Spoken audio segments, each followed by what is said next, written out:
कहते हैं भक्ति और विश्वास में इतनी शक्ति होती है कि पत्थर भी पिघल जाते हैं और असंभव भी संभव हो जाता है। नमस्कार, स्वागत है आपका मेरी पौराणिक कथाओं की सीरीज में। महादेव की कृपा से आज मैं आपको सुनाने जा रहा हूँ माता पार्वती और भूखे शेर की एक दिव्य कथा, जो हमें बताती है कि सच्ची भक्ति और धैर्य में कितनी ताकत होती है। माता पार्वती ने भगवान शिव को पति रूप में पाने के लिए कठोर तपस्या की। वर्षों तक उन्होंने तप किया, भक्ति की। न दिन का होश था, न रात का, न भोजन था, न आराम था।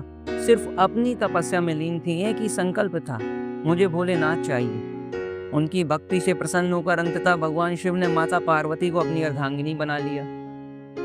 लेकिन इस कठोर तपस्या का असर माता पार्वती के शरीर पर हुआ। उनका रंग सांवला पड़ गया। एक दिन हंसी मजाक में भोलेनाथ ने माता पार्वती को काली कह दिया। बस यही एक शब्द माता को भीतर तक चुभ गया। माता क्रोधित हो गई और एकांत में फिर से तप करने चली गई। उस समय माता ने अपने सांवले रूप को त्याग दिया। उनके शरीर की त्वचा से एक दिव्य शक्ति प्रकट हुई। यही शक्ति कहलाई कौशिकी, जिसका अर्थ है शरीर के कोष से उत्पन्न देवी। इसके बाद माता का रूप फिर से गौरवर्ण, उज्ज्वला और गोरा हो गया। माता तपस्या में फिर से लीन थी। इसी बीच एक शेर वहां पहुंचा। भूख से बेहाल था, कई दिनों से भूखा था। उसने माता पार्वती को अपना आहार बनाने का सोचा। उन्हें खाने की इच्छा से वह भूखा शेर भी वहीं माता पार्वती के तप के पास बैठ गया। शेर माता के उठने की प्रतीक्षा करने लगा। कई दिन बीत गए, महीने बीत गए, कई साल बीत गए, लेकिन शेर वहीं बैठा रहा। भूख से तड़पते हुए भी शेर ने तप कर रही माता को जरा भी कष्ट नहीं पहुंचाया। वर्षों बाद जब माता ने अपनी तपस्या पूरी की, आंखें खोली, तो सबसे पहले उनकी दृष्टि उस शेर पर पड़ी। शेर कमजोर हो चुका था, भूखा था, लेकिन फिर भी उसने माता की तपस्या में कोई बाधा नहीं पहुंचाई। माता भावुक हो गई। माता ने भगवान भोलेनाथ का स्मरण किया और कहा, हे प्रभु, यह शेर वर्षों से मुझे भोजन के रूप में ग्रहण करने के लिए प्रतीक्षा करता रहा। जितना तप मैंने किया है, उतनी ही तपस्या शेर ने भी की है। इसने भूख सही, पीड़ा सही, लेकिन मेरे ध्यान में कभी बाधा नहीं डाली।